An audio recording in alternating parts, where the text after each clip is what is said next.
The many who came out of a traditional background, they'll return to it, and they will genuflect before a handmade cross, a handmade figure that hangs on the wall, and cross themselves for good luck,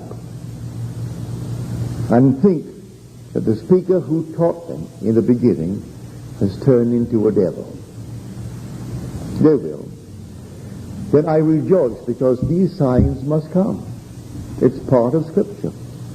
And when they come into my world, I rejoice, because the end is on them. Just when they come, and they will come, and they get thinner and thinner as they separate, moving back, because they cannot go forward into the top, unto the high places of the mountain.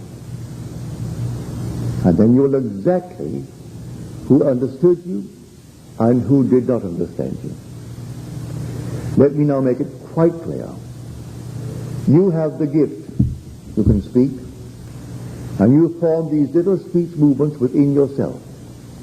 Make them conform to your wish fulfilled. Do what Robert Millikan did when he was a poor boy and had nothing but a brilliant mind, a great understanding of literature, but he had no money, and he was tired of his poverty.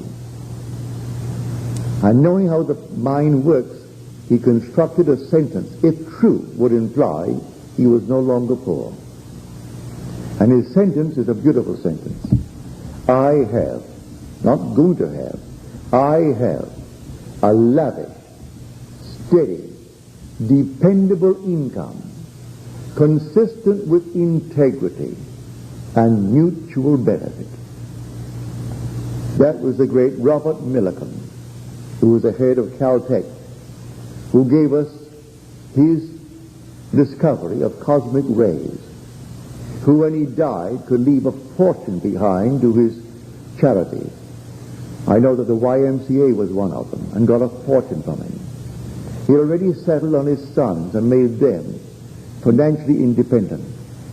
But he had enough left over to give to his favorite charities, and lived a full, wonderful, marvelous life, where everyone who met him benefited by the actual meeting with the great man. And he started off from scratch using this simple technique, using the gift of God that God gave to every person in this world. Mind and speech. Whether you be a Frenchman or an American or any other nationality, you have speech and you have a mind. Instead of accepting what you've already done with that gift, you simply ignore it. You brought it into being. All this is solidified speech, the whole vast manifested world. Now you turn from it and then reconstruct the sentence, change it. As this one of whom I spoke changed the entire pattern. He was a poor boy, the whole family poor, behind the eight ball financially, socially, and every sense of the word behind that eight ball. And he constructed a scene.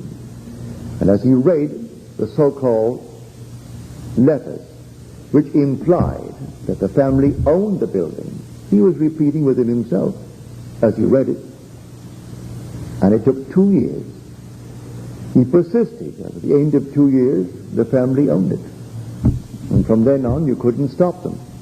And they're still growing and expanding and expanding and expanding, because he never forgot how to apply the principle. So he was one among those that didn't come within it. He found it just as easy to do it as to know what to do. And others can find it easy to know what to do, but difficult to do it. I've seen it time and time again, where I would say to them, do you not know what you're doing to yourself?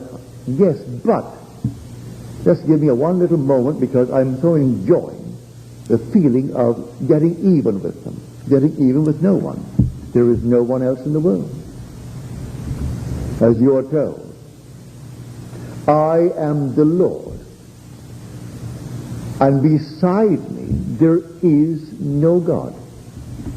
Read it in the 45th chapter of the book of Isaiah. I am the Lord, and besides me there is no God. Now you want the word, he said? The word is very near unto you. It is in your mouth and in your heart that you can do it. See, I set before you this day life and good, blessings and curse, death and evil. Choose life, that you and your descendants may live. But the whole thing is before you. You can choose death if you want it, because the word is in your tongue. It is on your mouth. It is in your heart, and you can do it now. You don't have to ask who will go up to heaven and bring it down for me, or go into the depths and bring it up for me. It is now, nearer than you know. It's in your mouth and in your heart that you can do it now. But what would you do now? What sentence would imply that you are now what you would like to be? You know what to do, but I say it's not knowing what to do, it's the doing it.